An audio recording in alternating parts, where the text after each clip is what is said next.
The following program was provided by an independent producer solely responsible for its content.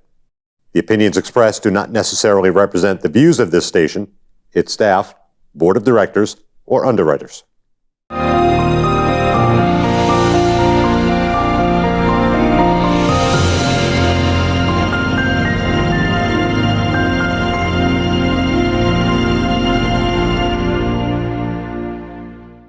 Hello, and help me welcome the Honorable Bill O'Brien, a former Speaker of the House, way back in 2011 and 12, Bill. Yeah. I remember that. Oh, Carl, thanks for having me on. I appreciate it. Are we supposed to fist bump now or something like that? I don't know. We have to this be day careful, of the plague. Bill. I washed my hands. Oh, good.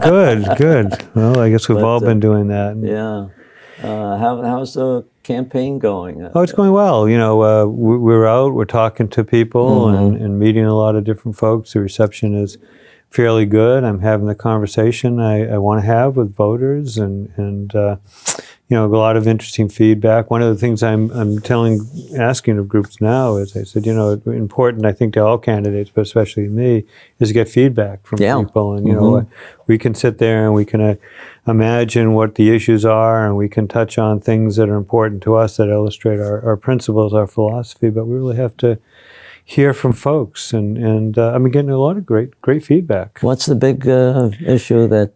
You know, there's two issues that's really kind of interesting that came up in the last several meetings. One is on affordable housing, Really? and the other, and these kind of state issues a little bit, but the other is a bill that's working its way through Concord. Aspects of it, I think, have been passed at this point. But it is taking some of the zoning authority and bringing it up to the state. And a lot of local folks are very uncomfortable with that. You know, they're being told, we're going to tell you what your towns will look like, what your cities will look like, what are approved housing and so forth. Meeting, you know, the always constant bugaboo of the left, you know, diversity and all. So they're getting very, very uncomfortable with that. Not because we don't want to be inclusive or they don't want to be inclusive. It's just that, you know, they want to control their environment. You know, as we who are conservative and Republicans say, government should be as close to the people as possible. That means local control, limited certainly, but where decisions to be made, the question that always has to be asked is, what's the lowest level that those decisions can be made at? And they're uncomfortable that from their perspective, their decision making is being taken away from them. That feeling of having a choice, a local choice, is really strong in New Hampshire. They should realize that. But you're right. I've seen that in just some of the legislation that's proposed in other areas. That all they want is control.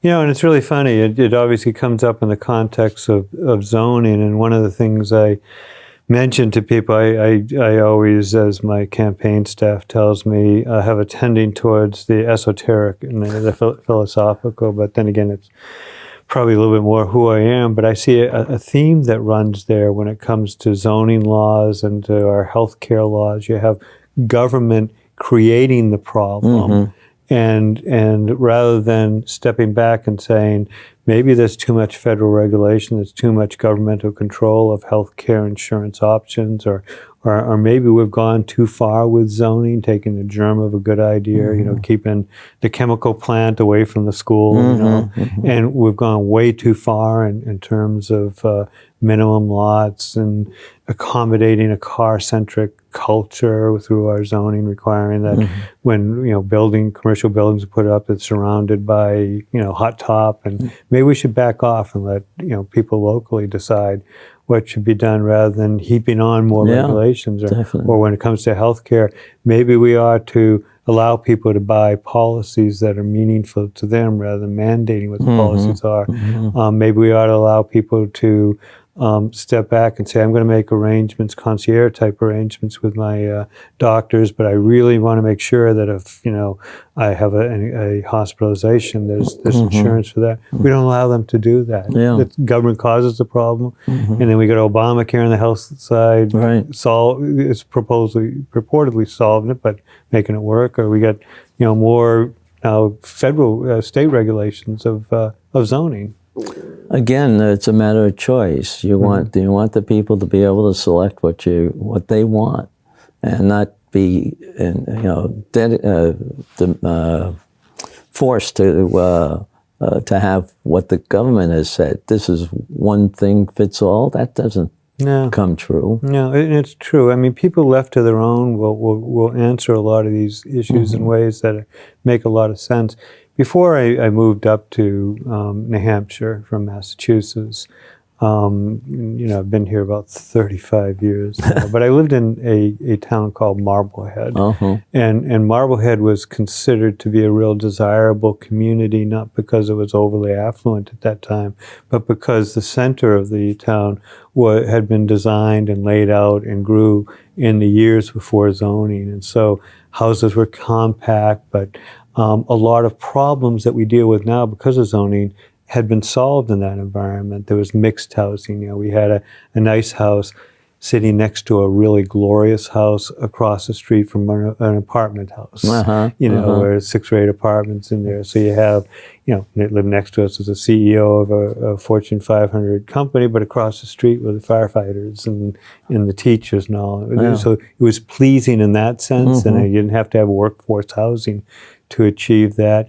Our house itself, one side of it was literally on the line that formed the street. They went to the right-of-ways line, and then the other side was on the property line there. And we had, compact but really nice. People care about the environment they live in, and all that happened without zoning. It happened in the 1800s, and first zoning was back in the 1920s, I think, somewhere around there. First zoning laws, and so. It's government regulation that is again, takes a germ of a good idea and then allows it to reach the level of absurdity. Well, you remember under your regime as Speaker, where we formed that committee looking at regulations and how I had handled one subcommittee on that, and I saw the fact that the bureaucracy was really taking advantage of the poor.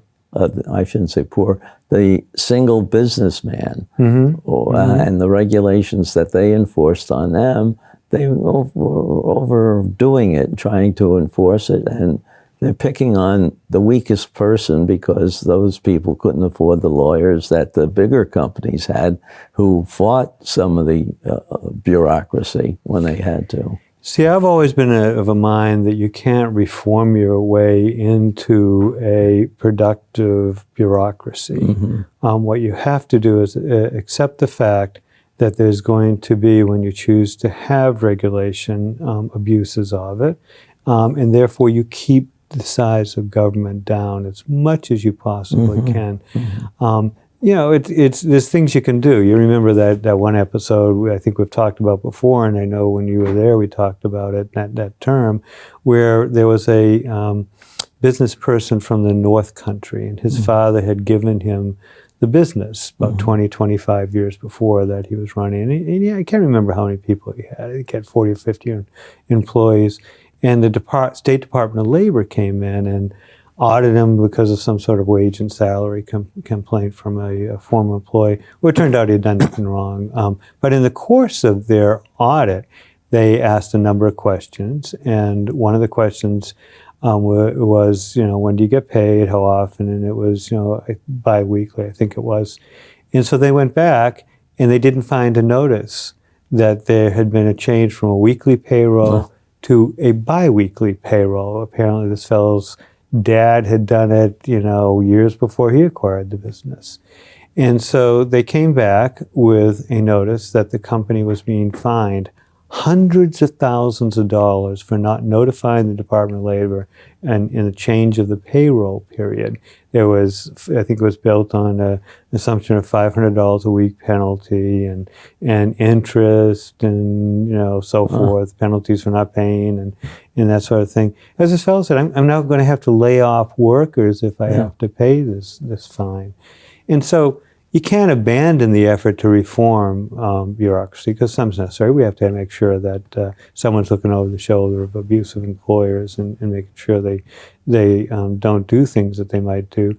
But in that case, the bill we passed did two things. It said the maximum fine for a non-health and safety violation is $5,000, not $300,000-$400,000. And the second thing is if you come across a violation for a non-health or safety issue, and we're not talking about you don't have the guard on the machine or you're allowing underage workers to do dangerous tasks. We're just talking about things like you don't have the right poster on the wall, or we looked in your files, your piece of paper is missing. You first have to warn.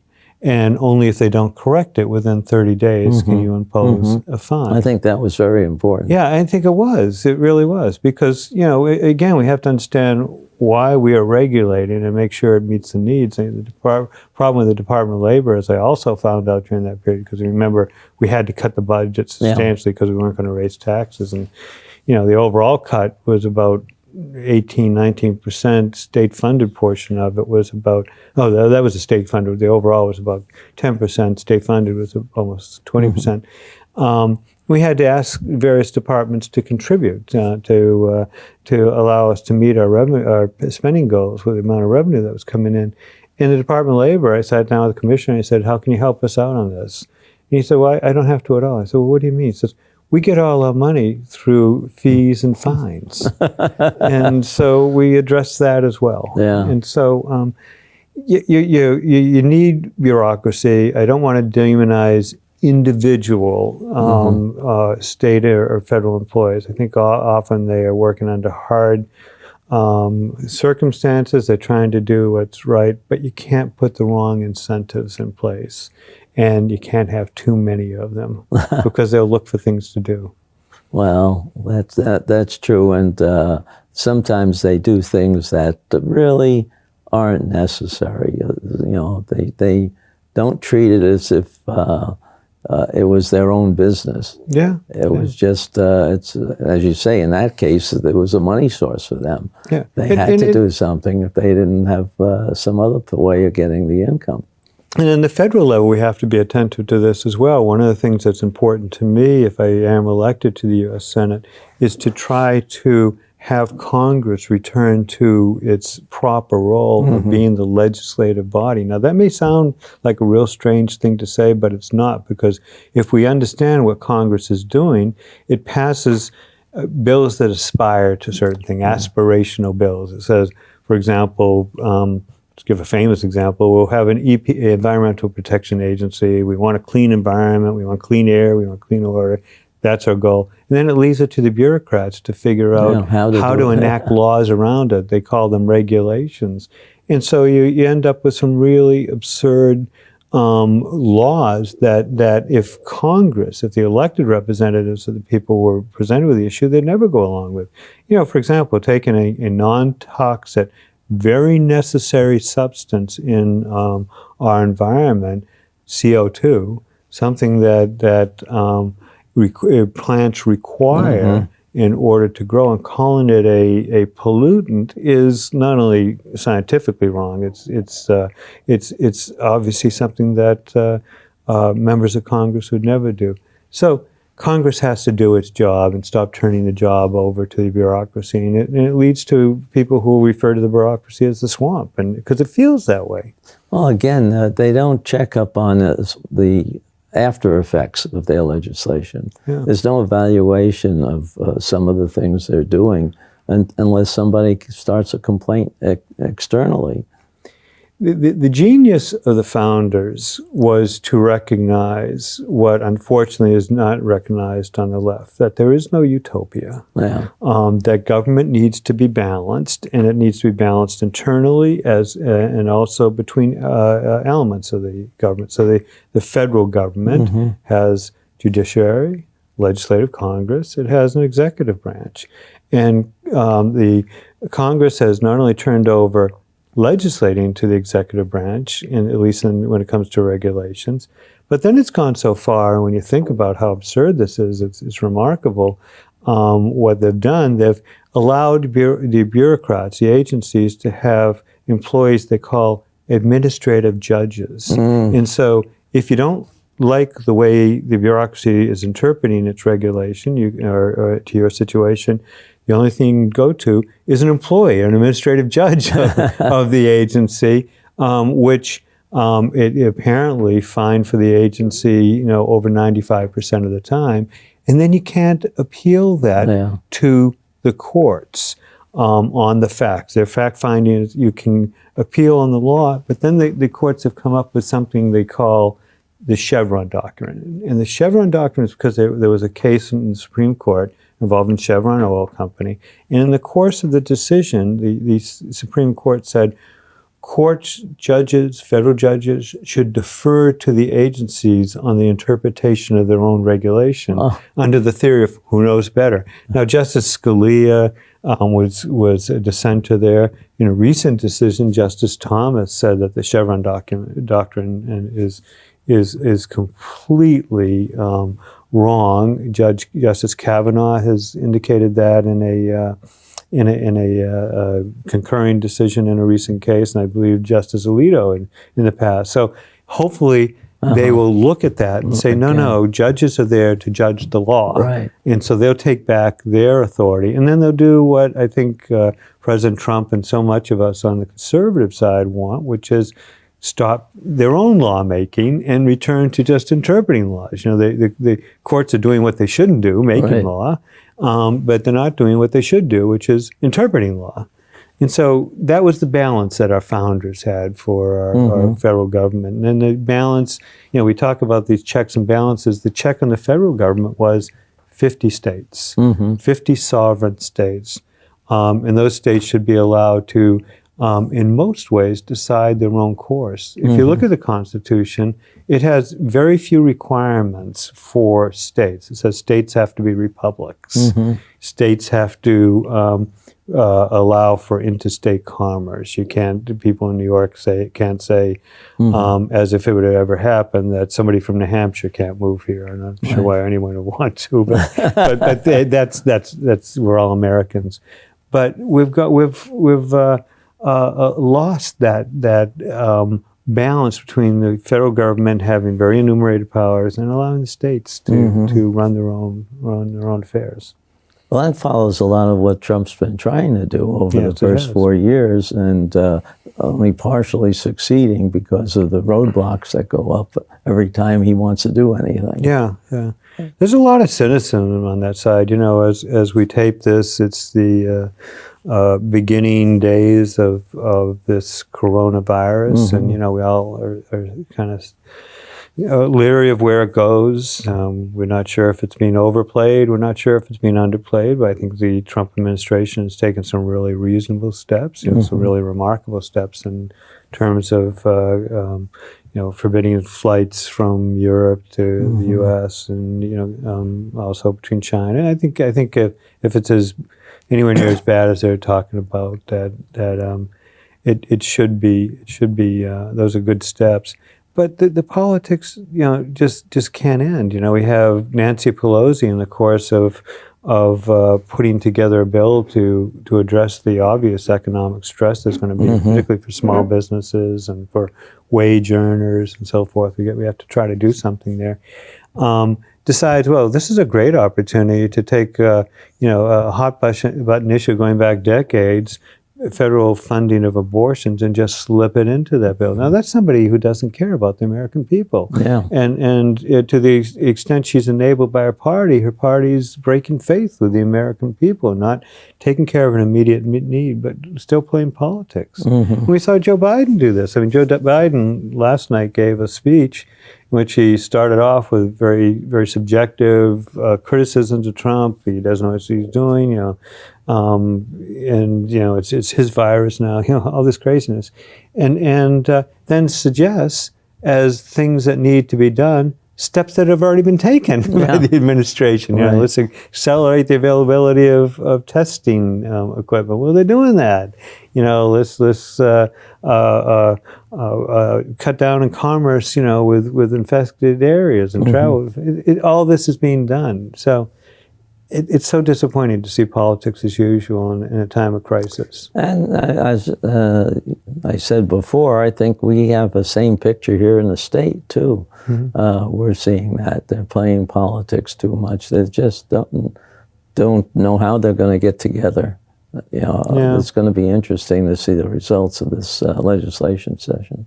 So important to me is that we all remember that we're Granite Staters and that we're Americans, and try to keep the conversation going. Now, you know, when you and I first became involved in running for state offices and as state representatives, we'd often say to each other in kind of a half chuckle that they think we're evil, we think they're wrong, and I do see it turned on both sides to look at each other now and say that they're evil, and without compromising principles at all, without giving up what's important to us in terms of limited government and individual responsibility, fiscal responsibility, we can't default to what the left has done, which is to, the expression is other the other side, to make them out to be something other than they are. They're Americans who are wrong.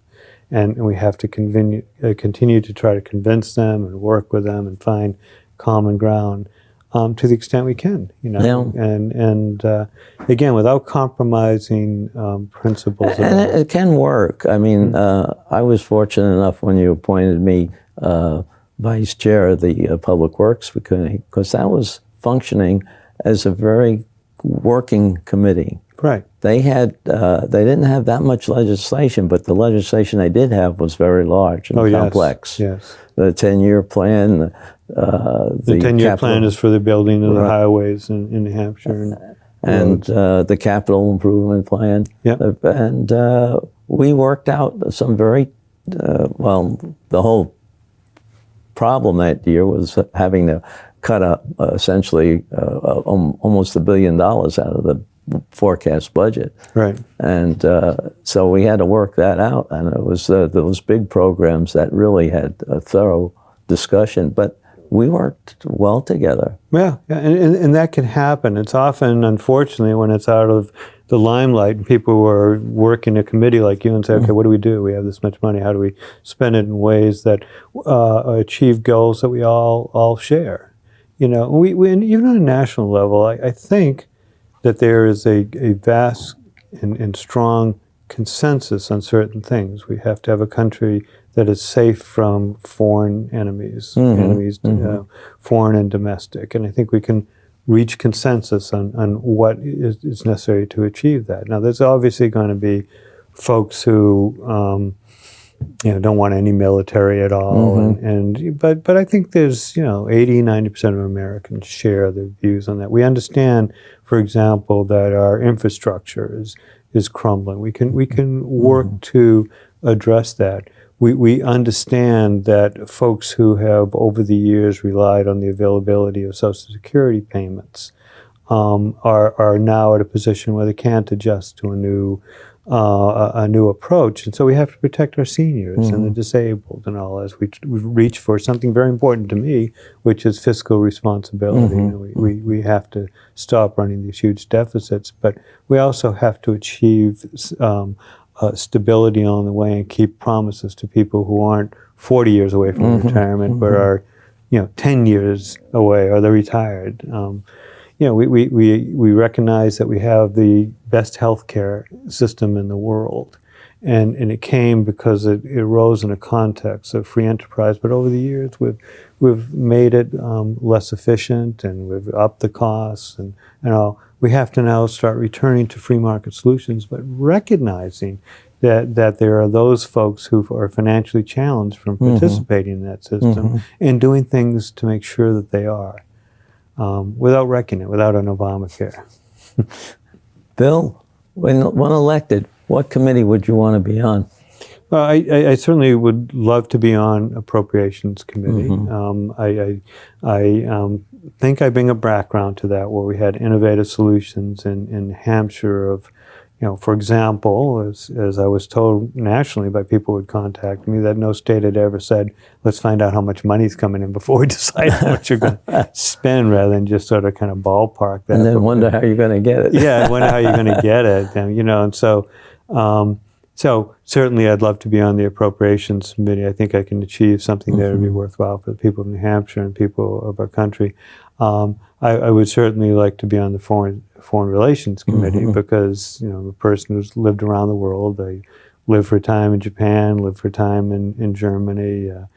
My background before in education, before I went on to get a couple of law degrees, was in history. So I really am very interested in international relations, and also I'm very concerned that we have military presence in not just scores of countries, well over 100 countries, and that we have to be a little bit more realistic. Sure.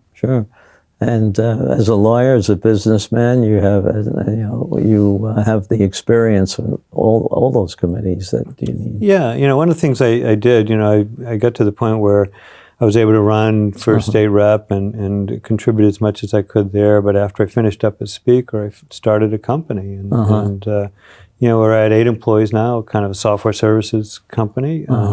And I very much appreciate now what it is to sit down, as I did yesterday when I was calling the payroll, and say, okay, how's it look the next couple of payroll periods? Are we okay? Yeah.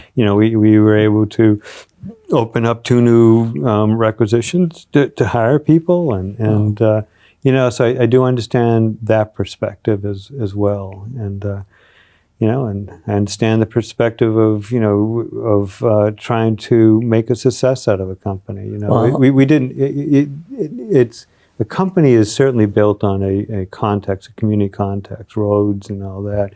But no one sat with me when I invented something that is patented now, that is the life of this business. Well, Bill, we're running out of time. I have several more questions, so we're going to have to get you back again. Oh, absolutely. Maybe in a month or so, and we'll talk about some of these things happening that you'd like to change or something. Yeah, absolutely. I'd enjoy that. Because we have a little bit more time to talk about some of that, and I'm sure your background makes you very adept at handling that. Well, I look forward to it, and these programs and the contact I'm having with people in New Hampshire are just invaluable because they put you to the test of your ideas. This is just what it should be in the federal area too. I mean, absolutely. Okay. Well, thank you very much. Thank you, Carl. The preceding program was provided by an independent producer solely responsible for its content. The opinions expressed do not necessarily represent the views of this station, its staff, board of directors, or underwriters.